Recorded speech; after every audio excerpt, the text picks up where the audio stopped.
Today I'll be reviewing Pokemon Journeys episode 33, Want to Trade Pokemon.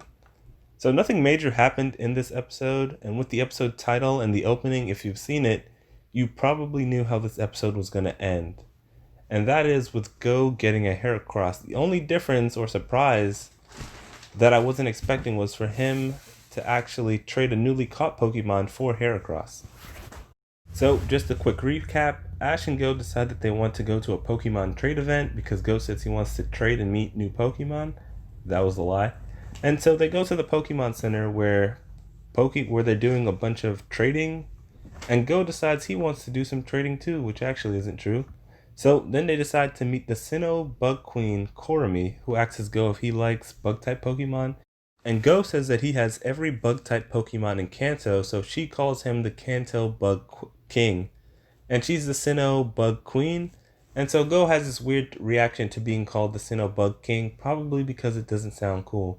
So she also says that she's working on getting all the bug types from other regions too, which could hint at her becoming a reoccurring character that we see. And I know that'll bother some people since we haven't seen certain characters they want to return. So after that, Ash shows up and we find out that she's in the Pokemon World Championship too, and so they battle. Then Ash manages to beat her Heracross easily. And so now he's rank 890, which means he only went up 10 places because he was ranked 910 before. And after the battle, she went from being ranked 885 to who knows where.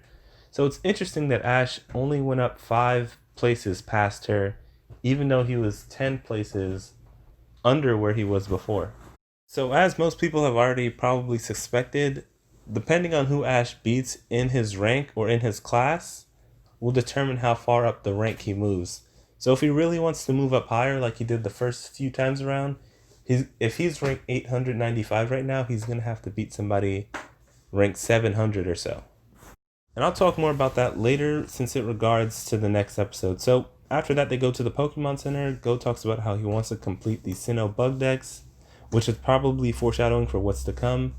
Then Korami says that she wants to trade Go's Pinsir for her Heracross, but Go actually doesn't want to, even though he came to this trading event to trade Pokemon.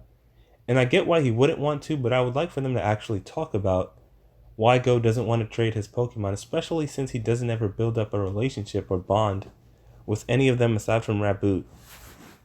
And the only reason we see Sobble around more than all his other Pokemon is because it's a starter of the current generation. Otherwise, it'd be back at the research lab just like all the others. So that instead of trading, they go to the forest to help her catch a Pinsir for herself. And in the forest, they decide to set traps that Team Rocket ends up eating. And we also find out that Moripekko's been living with Team Rocket and has been eating their food, which to me confirms that they'll just be getting Moripekko. What's interesting is if it'll be Jesse or James this time who catches Moripekko, because last time Jesse got Mimikyu, the Pikachu clone, so they can continue the trend and give her Moripekko. Or maybe they can change it up and give it to James this time. Or maybe it just becomes a Jigglypuff type of Pokemon to Team Rocket. And it just keeps returning to eat their food. But that aside, Ash, Go, and Korami end up battling Team Rocket. Go uses her Heracross to free them. And then they end up defeating Team Rocket. And after the battle, Go catches a Pinsir. And this is probably the only time he's ever questioned one of his captures ever. Meanwhile, me and the fan base are questioning all of them. So he ends up trading that Pinsir that he just caught with no problem. And that pretty much ends the episode. He ends up getting a Heracross. So this episode was essentially just Go catching or getting another Pokemon, but extended into an entire episode. I say that because I feel like all of the interesting or relevant parts of the episodes could have been done in just half an episode. And there weren't even that many. Literally, the only interesting aspects of this episode were the trade aspects, and they didn't even expand on that. Like, why doesn't Go want to trade a Pokemon that he barely interacts with? I did think Korami being the Sinnoh Bug Queen was interesting because that opens the door for us to see more type specialists later on, and maybe they can serve as rivals to some sort to Go in some aspect. Probably not though, but we all kind of knew Go was going to end up with Heracross at the end of this episode because of the opening.